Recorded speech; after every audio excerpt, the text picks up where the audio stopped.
누군가를 사랑하면 생기는 것이 있답니다. 결혼하신 분들은 사랑을 다 한 번씩 이상은 해보셨잖아요. 그렇죠? 여러분 사랑할 때 지혜가 생기는데 혹시 그 지혜가 뭔지를 아십니까? 사랑하는데 무슨 지혜가 생기나요? 지혜가 안 생길, 사랑을 안 해보셨어요? 사랑하는데 무슨 지혜가 생길까요? 네? 뭐래요? 상대를 생각하는 지혜. 제 설교 한번 보셨나 봐요? 저희 아내입니다. 사랑을 하게 되면은요, 참 신기한 게 생깁니다. 나보다는 상대방이 먼저 들어와요. 그래서 상대방이 먹고 싶은 거 먹고 싶고요. 상대방이 하고 싶은 거 하고 싶고요. 가고 싶은 거 하고 싶고요. 결혼하면 내가 먹고 싶은 거 먹고, 내가 가고 싶은 거 가고 싶고, 내가 하고 싶은 거 하고 싶은 게 참 희한한 결혼이에요. 근데 이 사랑이라는 게 왜 지혜인가? 여러분 이게 결혼해서 오래 살면 왜 그런 우스갯소리 있잖아요. 결혼한 이제 70대 노부부한테 당신하고 나는 무슨 관계? 답은 뭐였대요? 천생연분. 그랬더니 뭐라고 그래? 절대 원수! 근데 여러분도 이렇게 가끔 이렇게 뉴스나 이런 데 보시면 참 이렇게 오래 늙어서 가서 부부로 사시는데 참 서로 사랑하고 아끼는 모습들이 있는 그런 부부들도 있습니다. 근데 왜 다를까요? 똑같이 결혼하고 사는 거잖아요. 근데 왜 어떤 사람들은 절대 원수라고 얘기를 하고 어떤 사람들은 이렇게 노년에도 꼭 손잡고 다니시고 이렇게 배려하고 사랑하고 하는 어떤 희생과 헌신이 있고 하는 부분들을 가질까요?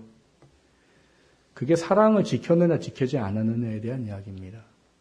사랑이 계속 오래 가도록 했느냐 안 했느냐의 이야기예요. 근데 그거를 할 수 있도록 해주는 게 바로 지혜예요. 그 지혜가 뭐냐? 나보다 상대방을 생각하도록 하는 겁니다. 나보다 상대방을 생각하면 그 지혜가 나로 하여금 늘 사랑을 지킬 수 있도록 해줘요. 여러분 사랑은 지키는 겁니다. 결혼하고 살아간다는데 이 사랑은 지키는 거란 말이에요. 그냥 내가 결혼하고 사랑이 계속 생겨지겠지? 절대 안 생깁니다. 연애 전에는 왜 그게 돼요, 오랫동안? 아까 일부 예배 어떤 집사님 그러고요. 사랑을 받아야 되니까요. 사랑을 받기 위해서, 사랑을 인정받기 위해서 사람들이 하게 되는 게 뭐냐 하면 상대방을 향하는 마음들을 품고 행하는 거예요. 그러니까 이게 주어지기 전까지는 이걸 얻기 위한 노력을 하는 거죠. 그러기 위해서 이제 지혜라는 게 주어지는 거예요. 어떤 지혜가? 내가 뭘 해주면 상대방이 즐거울까? 내가 어떻게 하면 상대방이 편할까? 이런 마음들이 결국은 이 사랑을 더 키워가고 결국은 결혼까지 하게 하는 그런 결과를 나타내는 겁니다. 그래서 이 사랑에 대한 것을 지혜라라고 말하는 것을 오늘 우리가 예수를 믿고 살아가는 것도 똑같다라는 사실들을 좀 돌아보는 게 필요합니다. 우리가 구원받아서 하나님의 자녀가 되었습니다라고 말할 때 이게 얼마나 크고 놀라운지 하나님의 깨달음을 주시는 사람들은 이 놀라움 때문에 어떻게 살아요? 하나님 사랑합니다 이러고 살아요. 하나님 사랑하기 때문에 심지어는 내 인생 내 거 아니에요라고도 말하고요. 내 삶의 주인은 하나님이십니다라고 말하고 하나님을 위해서 헌신하고 섬기고 봉사하는 게 절대로 주저하거나 아깝거나 하지 않아요. 그게 뭐 때문이에요? 사랑이 알아지기 때문인 거예요. 우리가 받는 구원의 은혜는 절대로 우리가 뭘 해서 얻을 수 있는 게 아무것도 없습니다. 다만 하나님이 다 이루어 놓으시고 하나님이 믿게 하시고 그냥 우리는 그 믿음을 주셔서 고백만 하는 것뿐이에요. 그래서 제가 1월 달에 여러분에게 이 지혜에 대한 이야기를 말하면서 하나님의 구원의 은혜가 우리한테는 북치고 장구치는 하나님의 은혜다라고 말씀을 드린 적이 있어요.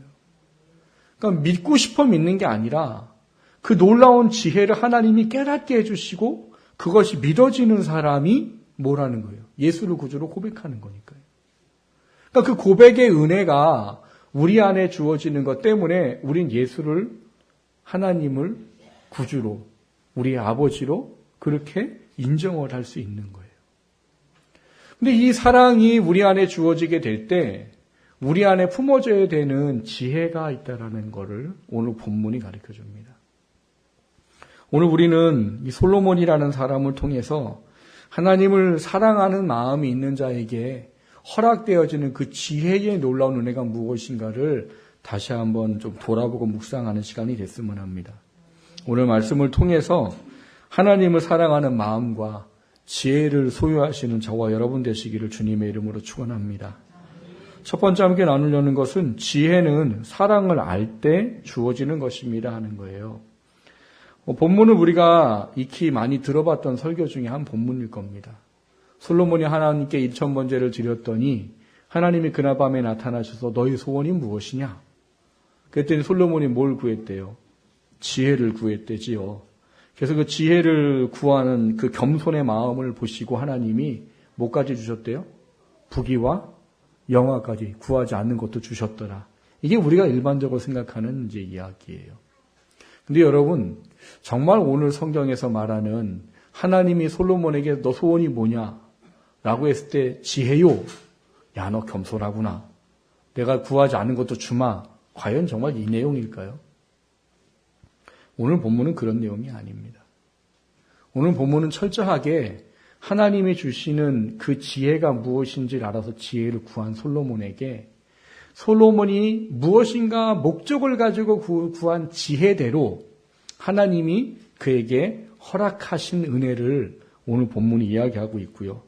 오늘 본문에 솔로몬은 왜 그 지혜를 구할 수밖에 없었고 또 그 지혜가 하나님께 응답될 수 있도록 하는 어떤 일천의 번제를 드리게 됐는가 그런 이야기입니다.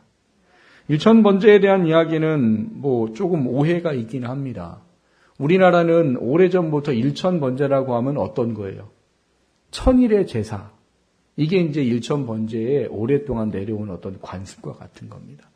근데 성경은 일천 번의 제사가 아니고요. 일천 마리의 번제예요. 그래서 일천 번제예요. 그러니까 성경을 예전에 어른들은 조금 잘못 이해하셔서 이걸 일천의 숫자로 이제 생각을 하셨던 것 뿐입니다. 근데 그거를 성경에서 틀렸으니까 잘못됐네라고 말하고 싶지는 않아요. 왜냐하면 제가 묵상을 해보고 한 결과를 보면 1000마리의 번제를 드리는 것보다는 1000일의 제사를 드리는 게 더 어렵습니다. 왜냐하면 1000의 번제는 솔로몬이 왕이잖아요.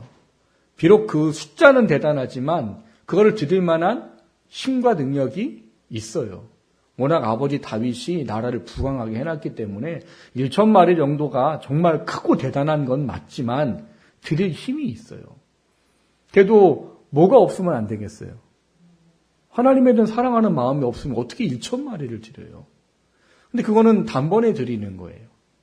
근데 1000일을 드리려면 꼬박 2년 8개월 30일을 하루도 안 빼고 제사를 드려야 되는 겁니다. 이러면 어디 못 가요. 그렇죠? 어디 못 가요. 왕이 제사만 드려야 되는 거예요. 그러니까 1000일을 우리나라 관습에 1000번제를 1000일이라는 개념으로 말한다는 게 틀렸다고 해서 그것이 잘못된 것은 아닙니다.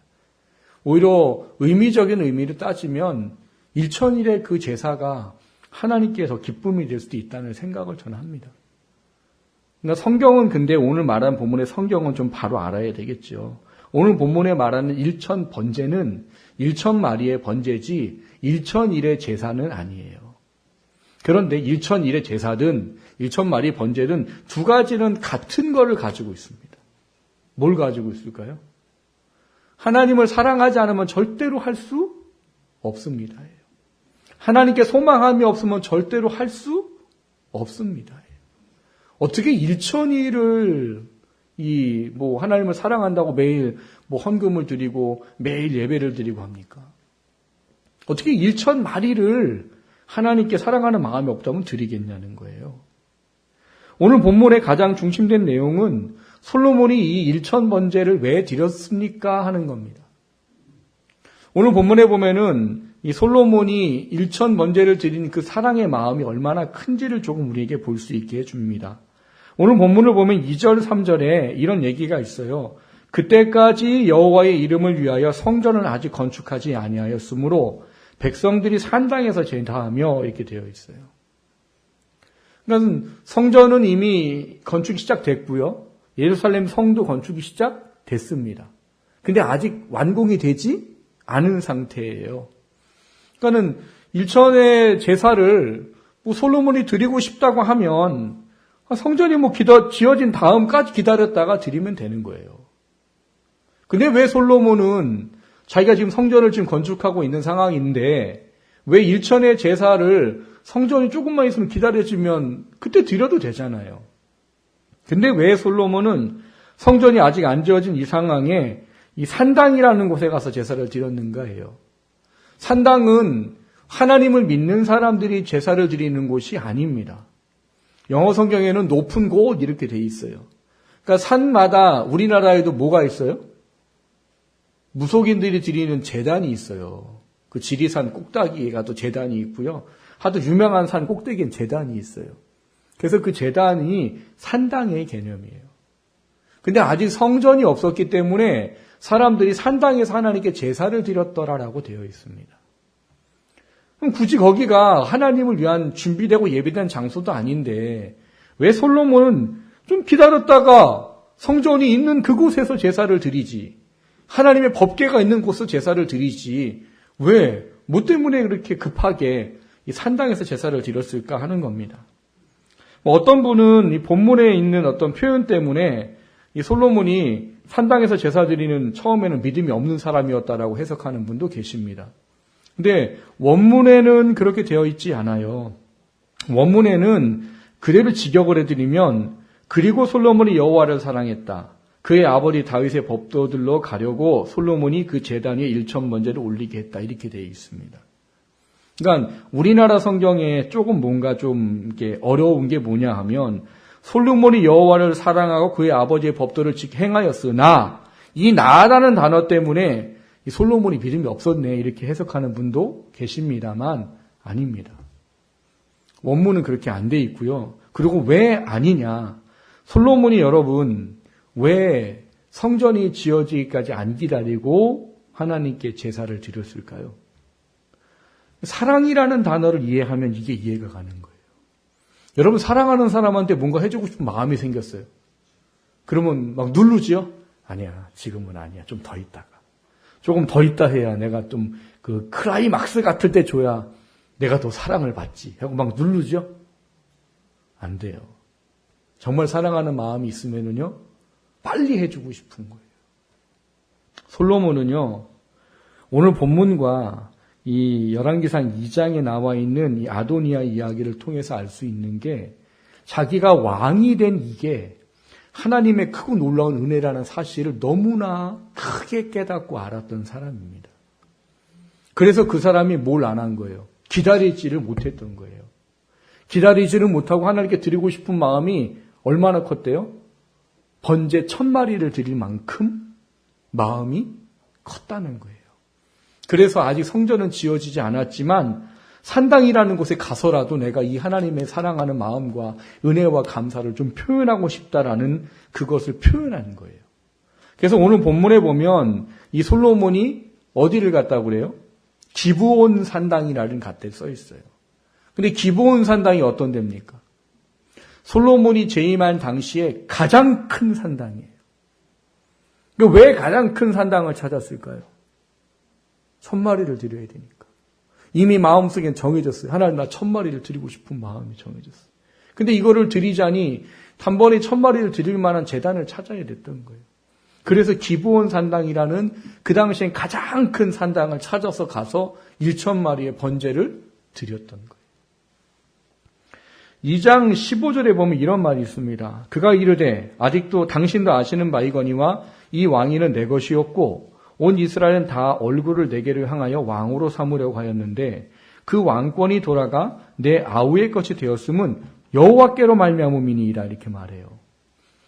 여러분 솔로몬이 왕이 되는 거에는 우여곡절이 많았습니다. 사실은 왕이 될 위치도 아니에요. 솔로몬은 밧세바와 다윗의 아들이지요. 몇째인 줄 아십니까? 첫째가 아니에요. 넷째예요. 그러니까 우리도 되게 따지잖아요. 이거 첫째 이런 거. 이스라엘도 잘 따져요. 그거를. 근데 솔로몬은 넷째예요. 넷째. 그리고 그보다도 위에 이 다른 처들이 있잖아요. 처들의 형들이 있단 말이에요. 낳은 자녀들이 형들이 있단 말이에요. 물론 지금 이때 왔을 때는 이제 반역 때문에 죽은 두 아들이 제거되고 없지요. 그리고 남은 게 누구예요? 아도니아예요. 그러니까 순리대로 따지면 누가 왕이 돼야 돼요? 아도니아가 왕이 돼야 되는 거예요. 근데 아도니아가 자기가 왕이 될 거라고 생각을 하고 조금 꾀를 낸 거지요. 백성들의 마음을 사가지고 사람들을 모아가지고 막 그 사람들의 마음을 사서 자기가 왕이 되려고 하고 있는. 결국 그 사건 때문에 솔로몬이 임관하는 게 빨라져 버렸죠. 모여서 제사, 이게 막 잔치를 하고 막 할 때 예루살렘 성전에서 무슨 일이 생겨요? 솔로몬을 죽이식이 벌어집니다. 그것 때문에 결국 아도니아를 따라왔던 모든 사람이 다 도망가잖아요. 그래서 아도니아가 죽을 뻔한 거를 솔로몬이 살려줍니다. 근데 그 이후에 아도니아가 아까 2장 15절의 이야기를 밧세바에게한테 가서 이 아버지의 첩을 나한테 주시오라는 이야기를 하기 위해 꺼낸 얘기였어요. 근데 그 이야기에 뭐가 되어 있어요? 왕권이 내 왕권인데 원래는 내 아우 것이 된 건 하나님께로 말미암았습니다. 이 아도니아도 사실은 이 고백을 이렇게 하고 있어요.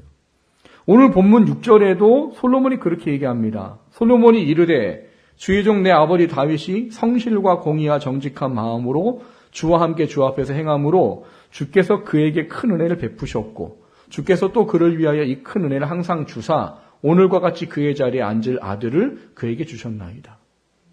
자기 얘기를 하는 거잖아요. 근데 이게 누구 때문이래요? 아버지가 온전히 하나님 말씀에 순종했고 하나님 뜻에 합한 것 때문에 하나님이 나를 왕위에 세우셨습니다라는 고백이에요. 그러니까 솔로몬은 너무나 잘 알고 있는 거예요. 내가 왕이 지금 됐는데 이 왕이 될 만해서 된 게 아니고 다만 정말 하나님의 은혜구나. 이게 너무나 컸던 거예요. 그래서 솔로몬은 일천의 번제를 산당에 가서 드린 겁니다. 근데 여러분, 하나님은 인격적이세요. 잠언에도 뭐라고 말해요? 나를 사랑하는 자가 나의 사랑을 입는다. 나를 찾는 자가 나를 만날 것이다. 이런 분이에요. 여러분 하나님 만나고 싶으면 하나님 사랑하십시오. 하나님 찾으십시오. 그러면 하나님 만나주시고 반드시 여러분의 기도에 응답하시는 분이세요. 근데 그 사랑이 우리가 부족한 건지요. 오늘 본문에는 솔로몬의 3절이 이렇게 말합니다. 솔로몬이 여호와를 어떻게 해요? 사랑하고 두 번째는 뭐라고 되어 있어요? 그의 아버지 다윗의 법도를 행하였고 셋째는 산당에서 제사하며 분향하였더라. 그러니까 이 세 가지가 결국 뭐냐 하면 솔로몬이 지금 하나님의 은혜와 사랑이 얼마나 큰지 그것을 너무나 잘 알고 있어서 지금 하나님의 사랑이 지금 자기 안에 굉장히 큰 상태로 있다라는 것을 보여주고 있는 겁니다. 그것 때문에 하나님께 뭘 드린 거예요? 일천 번제를 드렸고 그리고 하나님은 그 일천 번제를 드리는 솔로몬이 너무 어떤 거예요? 예쁜 거지요. 아니 조금 기다렸다 드려도 되는 거 몰라요? 아시지? 근데 얼마나 급했으면 저 녀석이 성전을 짓고 있는데 중간에 이렇게 와가지고 나한테 일천 번제를 드릴까. 그래서 하나님은 그 사랑하는 마음에 응답하셨습니다. 그래서 오늘 본문 5절에 보면 뭐라고 써 있어요? 기브온에서 밤에 여호와께서 솔로몬의 꿈에 나타나셨다. 그리고 뭘 하세요? 내 소원이 무엇이냐라고 물으셨죠. 여러분 내 소원이 무엇이냐 물으시면 여러분은 뭐라고 대답하시겠어요? 저는 한때 하나님 50억만 주세요 이런 적이 있어요. 교회 빚 좀 갚고 내가 또 누구 도와줄 사람 도와주고 뭐 이러려고 50억을 구해달라고 구한 적이 있어요. 금방 버렸습니다. 50억 달라고 하고 나니까 50억이 정말 주어지면 내가 뭐 할까 생각이 들더라고요. 차를 한 대 갖고 싶은 거예요. 남자는 차에 대한 로망이 있잖아요. 그래서 뭐 람보르기니라든지 뭐 이렇게 뭐 제로백이 한 0.3초 되는 그러더니 또 생각이 나는 거예요. 점점 커지더라고요. 제가 나는 받으면 안 되겠구나. 하나님이 소원을 물으셨단 말이에요. 솔로몬에게. 근데 솔로몬이 뭘 구했대요? 지혜를 구했습니다. 그래서 많은 사람들이 이 지혜를 구하는 걸 보고 이 뒤에 있는 이제 구절의 말씀처럼 야, 내가 원수의 생명도 구하지 아니하고, 내가 부귀와 영화도 구하지 아니하고 이 지혜를 구했으니까 네 겸손함에 내가 반드시 지혜를 주마. 그리고 모두 주셨대요. 부귀와 영화도. 근데 하나님이 솔로몬이 겸손해서 그에게 지혜를 주시고 부귀 영화를 주신 게 아니고요. 오늘 본문에 보면 뭐라고 되어 있습니까? 그가 구한 것이 하나님의 마음에 맞았다라고 되어 있어요. 그러니까 하나님의 이 지혜를 구하는 것이 하나님의 뜻에 맞았더라라고 되어 있습니다. 그러니까 솔로몬이 이 지혜를 구한 이유가 뭘까 하는 문제예요. 여러분, 솔로몬은 왜 지혜를 구했을까요? 겸손해서일까요? 오늘 본문에는 분명히 답이 기록되어져 있습니다. 오늘 본문을 보면 솔로몬에게 지혜를 구하는 그 지혜에 솔로몬이 뭐라고 말하느냐? 12절에 보면 이렇게 말해요. 내가 내 말대로 하여 내게 지혜롭고 총명한 마음을 주노니 내 앞에 너와 같은 자가 없거니와 내 뒤에 너와 같은 일함이 없으리라라고 말해요. 근데 이 지혜와 총명을 주신 이유를 오늘 본문이 말한 솔로몬의 이야기를 보면 뭐라고 말하는가 하면 반복되어져 나오는 이야기가 있습니다. 어떤 반복되어진 이야기가 나오느냐? 솔로몬은 하나님께 이 지혜를 주십시오라고 말하면서 뭘 해요? 주의 백성을 이런 얘기를 해요. 3번이나. 솔로몬은 오늘 본문에 보면은 자기를 뭐라고 표현합니까? 지혜를 구하기 위해서 나는 아이인지라 이렇게 말합니다. 근데 여러분, 솔로몬이 즉위할 나이는 학자들마다 조금 차이는 있지만 보통 20세나 21세로 봅니다. 지금도 20세면 뭐예요? 성인이에요. 자기 인생을 자기가 책임져가는 시작이 오는 거지요. 근데 고대 근동으로 가면 갈수록 성인의 나이가 점점 내려가잖아요. 예수님 시대 때는 성인의 나이가 14세에서 16세였습니다. 그때 결혼은 대부분 해요. 그전에는 더한 거죠. 그러니까 솔로몬이 아이라고 말한 건 정말 아이이기 때문에 아이라고 표현한 게 아니에요. 그럼 뭐 때문에 아이라고 표현했을까요?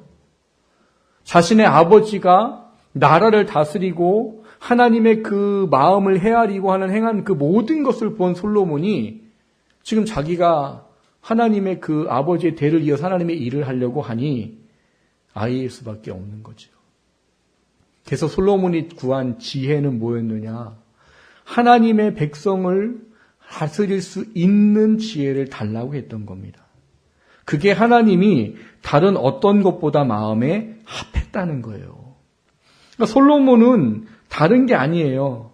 이 지금 지혜를 구하는 것조차도 무엇 때문인가 하면 하나님을 사랑하기 때문이라는 사실을 우리에게 보여주고 있는 겁니다. 하나님을 사랑하는 그 마음이 그로 하여금 하나님의 소원을 빌라고 할 때 다른 어떤 것을 구하는 게 아니라 하나님의 백성을 다스릴 지혜를 주십시오. 이게 하나님의 마음에 합했다는 거예요. 여러분, 기도학교를 하다 보면은요, 기도 응답에 대한 이야기를 합니다. 근데 기도 응답을 하면서 그런 얘기를 해요. 기도 응답은 내 뜻대로 되는 게 기도 응답이 아니에요. 하나님의 뜻대로 되는 게 기도 응답이에요. 그래서 하나님의 뜻대로 되는 기도 응답이기 때문에 예스도 있고 노도 있고 웨이트도 있는 거예요. 근데 우리는 응답이라는 게 내가 기도한 것대로 이루어지다 보니까 내가 원하는 게 이루어진 줄로 아는 거죠. 여러분, 하나님은요, 우리를 사랑하시기를 아들까지 내어주신 분이세요. 그래서 하나님이 그 기도가 그 자녀에게 합당하지 않다면, 줘도 영적으로 유익이 안 된다면 하나님은 안 줍니다. 부모의 마음과 똑같아요. 여러분, 부모가 자녀가 구한다고 다 줘요? 제가 그 이야기를 하는 예를 들잖아요. 우리 아이가 어느 날 갑자기 와서 뭐 달라고 한다고요. 엄마, 나한테 부엌칼을 주세요. 왜? 제가 옆집 아이랑 칼싸움하다 졌는데요. 진 이유가 칼이 나빠서예요. 그러니까 진짜 칼을 주시면 내가 가서 이기고 오겠습니다. 그럼 부모가 그래요? 그래, 장하다 내 아들. 가서 이기고 와라 하고 부엌칼 주는 부모 있어요? 없어요. 혼나지요. 근데 애들이 어리면 어려서 때를 쓰지요. 칼 달라고. 그럼 어떻게 돼요? 주먹이 나가죠. 근데 왜 그렇게까지 하면서 안 줘요? 가서 줘서 이기고 오면 좋잖아요. 진짜 칼 가지고 가가지고 싸워서 이기고 오면 얼마나 좋아요. 부모지요. 그 칼 가지고 가면 어떻게 됩니까? 절단 납니다.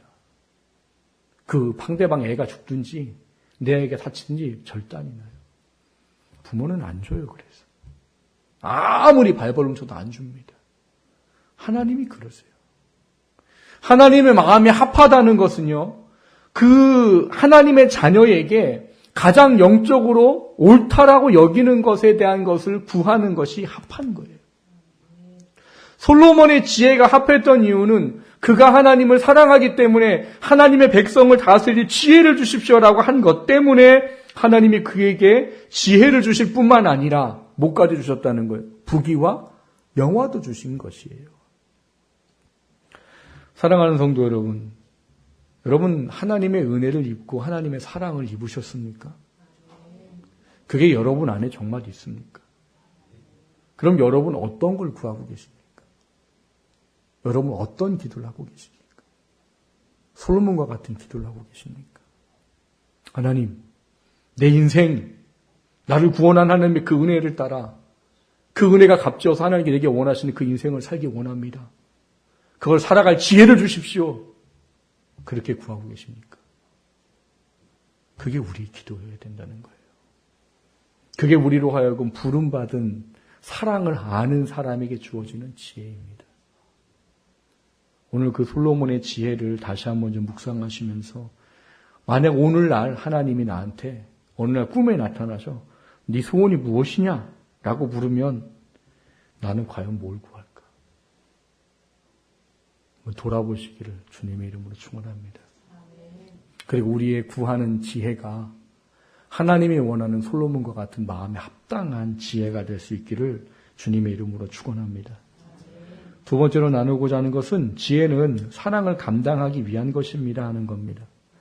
여러분, 지혜라는 것을 하나님이 우리에게 주시는 데는 이 사랑이라는 것에 주어진 것을 감당하기 위한 것 때문입니다. 솔로몬은 오늘 1,000번제를 왜 드렸대요? 은혜가 너무 감사해서. 그 사랑이 너무 감사해서. 그래서 하나님께 1,000번제를 드린 거예요. 1,000번제를 드리니까 하나님 너무 예뻐서 그에게 소원을 물으신 거잖아요. 내 소원이 무엇이냐? 그랬더니 그 소원이 뭐래요? 더 이쁜 거죠. 1,000번제를 드리는 것만도 이쁜데 하나님 마음에 쏙 들어버린 거죠. 뭐라고요? 하나님, 하나님의 백성을 다스릴 지혜를 주십시오. 나는 하나님 백성을 옳게 분별하고 판단하고 재판할 지혜가 없습니다. 그러니까 하나님의 백성을 다스리신 지혜를 주십시오. 근데 이거를 주시는 데에는 하나님의 목적이 있다는 사실이에요. 그냥 솔로몬이 구했으니까 마음에 합했으니까 주신 게 아니고 하나님이 그를 세운 그 하나님의 목적을 이루기 위한 것 때문에 그에게 지혜를 허락하셨다는 사실입니다.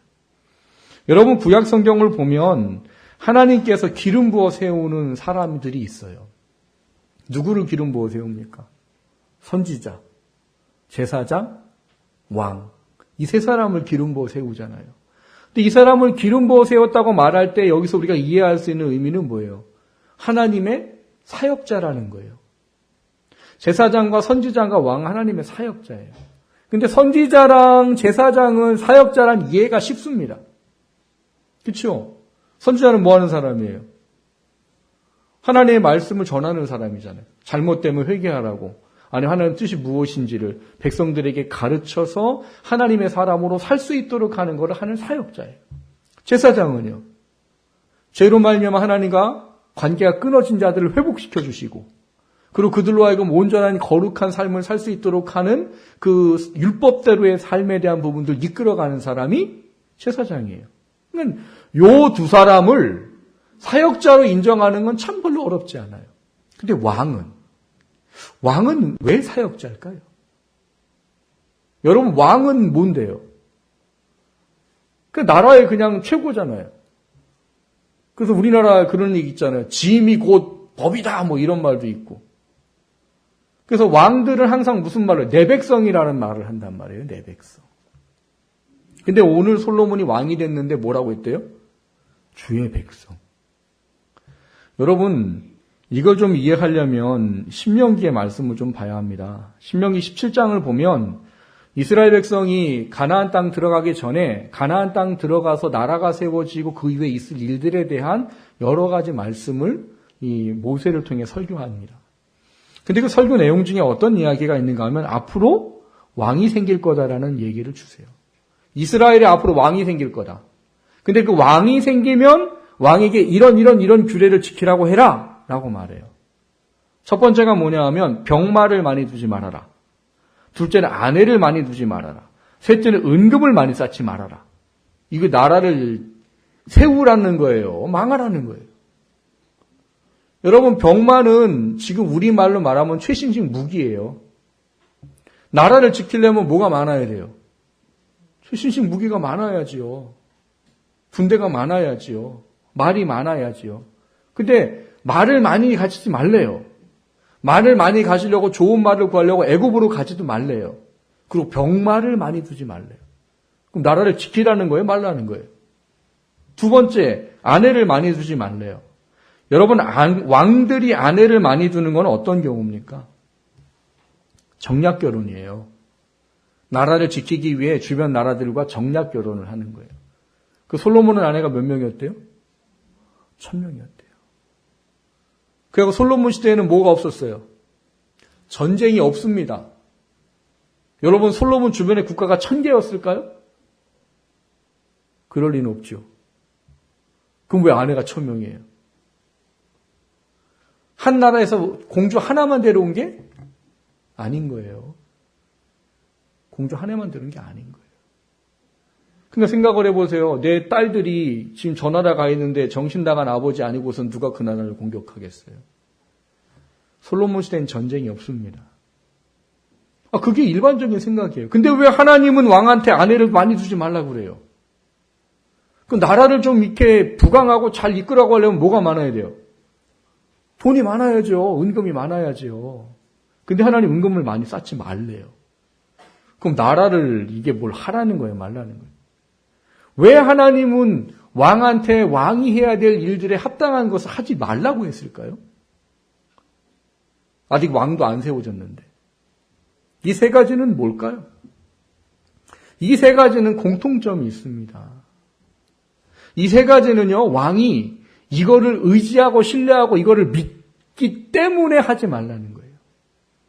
이스라엘의 왕은 누구를 믿고 누구를 의지하고 누구를 신뢰해야 되니까? 하나님을 믿고 하나님을 신뢰하고 하나님을 의지해야 되는 게 이스라엘이기 때문에. 여기서 잘 생각하시면 돼요.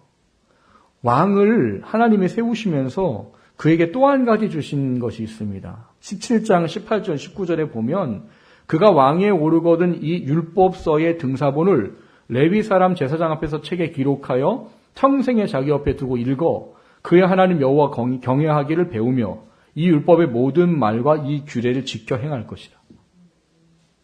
근데 저는 이 말씀을 읽으면서 아니 이거는 제사장이나 선지자에게 줘야 될 말씀 같은 거예요. 왕은 그냥 나라를 다스리는 거잖아요. 우리 일반 개념들이. 근데 왜 하나님은 이 계명을 왕에게 줬을까요? 왕의 사역은요.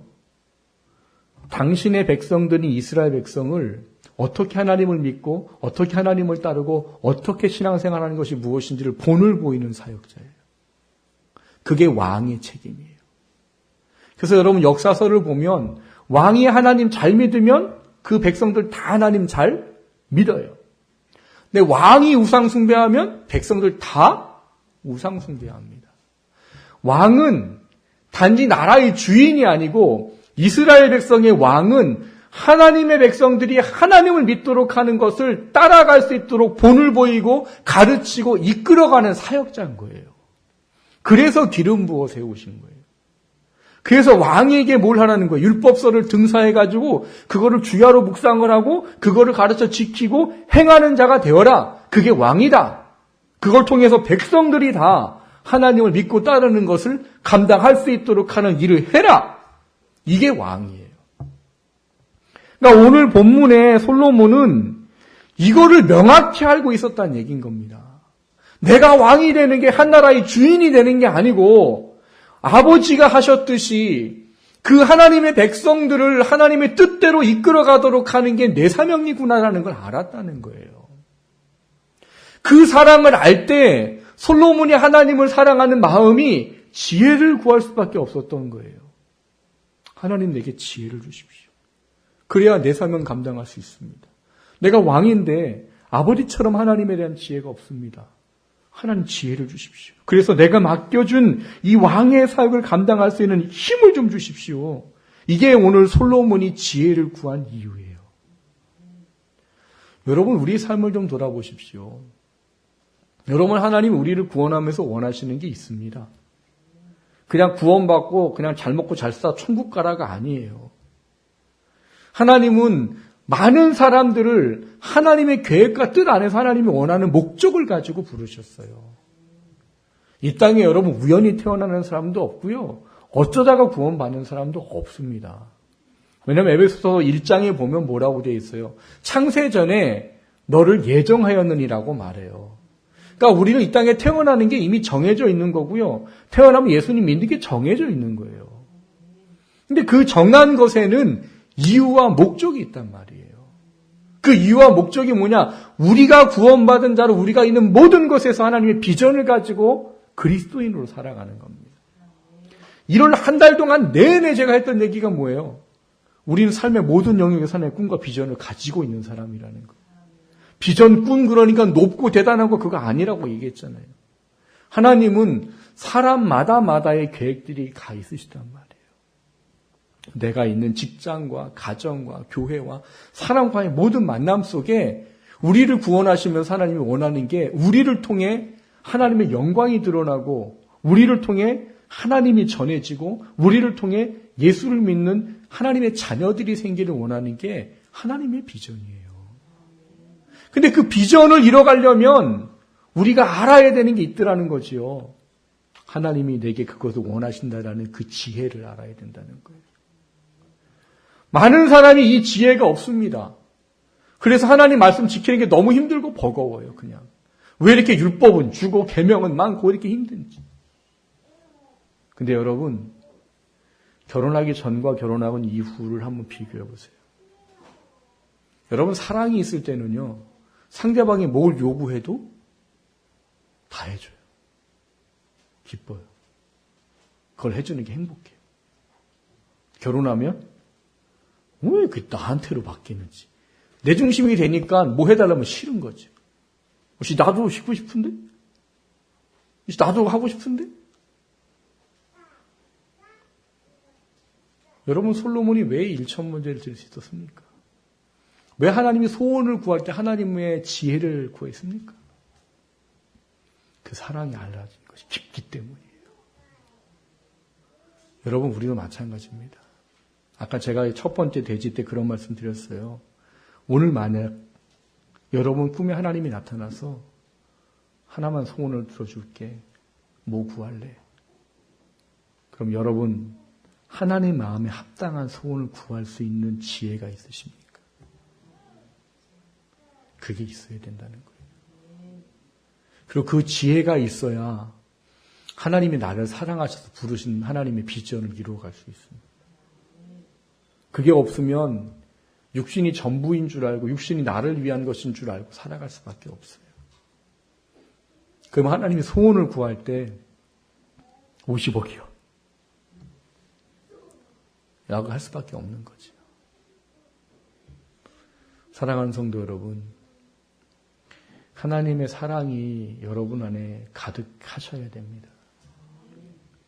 여러분 그 사랑이 식어지기 때문에 하나님의 지혜가 소멸해 가는 거예요. 여러분 결혼하고 나면 또 그렇습니다. 정말 지혜로우면 사랑으로 대할 수밖에 없어요. 사랑으로 대하면 어떤 결과가 와요? 사랑으로 되돌아옵니다. 제가 한 2년 전인가 기도학교 하는데 어떤 분이 기도 제목을 그렇게 내셨어요. 남편이 변하게 해주세요. 기도학교 하면 기도 제목을 다 올리게 돼 있거든요. 카톡에다가. 근데 그분이 남편이 변하게 해달라, 남편이. 근데 4주가 지나니까 이분이 그런 고백을 하더라고요. 남편이 불쌍해 보인다. 남편이 불쌍해 보이니까 어떻게 하겠어요? 삶이 변하죠, 내 삶이. 그랬더니 남편이 변하더래요. 그게 사랑이 가지고 있는 지혜의 힘입니다. 결혼하면 자꾸 나 이래 버리니까 사랑이 없어지고 약해져 버리는 거예요. 하나님의 사랑도 마찬가지라는 걸 아셔야 됩니다. 여러분 처음 예수를 구주로 믿고 고백했을 때 그 감격이 얼마나 컸어요. 정말 하나님이 원하면 뭐든지 다 하고 수 있는 마음이 있잖아요. 근데 지금은 왜 힘들어요? 그 사랑이 식어져 가는 거죠. 그러니까 하나님의 지혜가 나한테 버겁고 어려운 거지. 여러분 솔로몬과 같은 사랑을 회복하셔야 됩니다. 그럴 때 그 지혜가 주어집니다. 그리고 그 지혜가 있어야 정말 하나님을 사랑할 수 있습니다. 그리고 그것은 정말 나를 사랑하는 겁니다. 우리 안에 솔로몬을 통해서 내가 지금 뭘 사랑하고 있는가?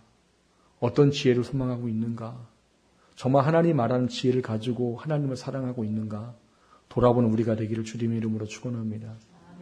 그래서 그 지혜가 우리로 하여금 하나님을 사랑하는 것이 더 크고 기뻐지고 놀라운 것이 되어가는 우리 삶이 될 수 있기를 주님의 이름으로 축원합니다.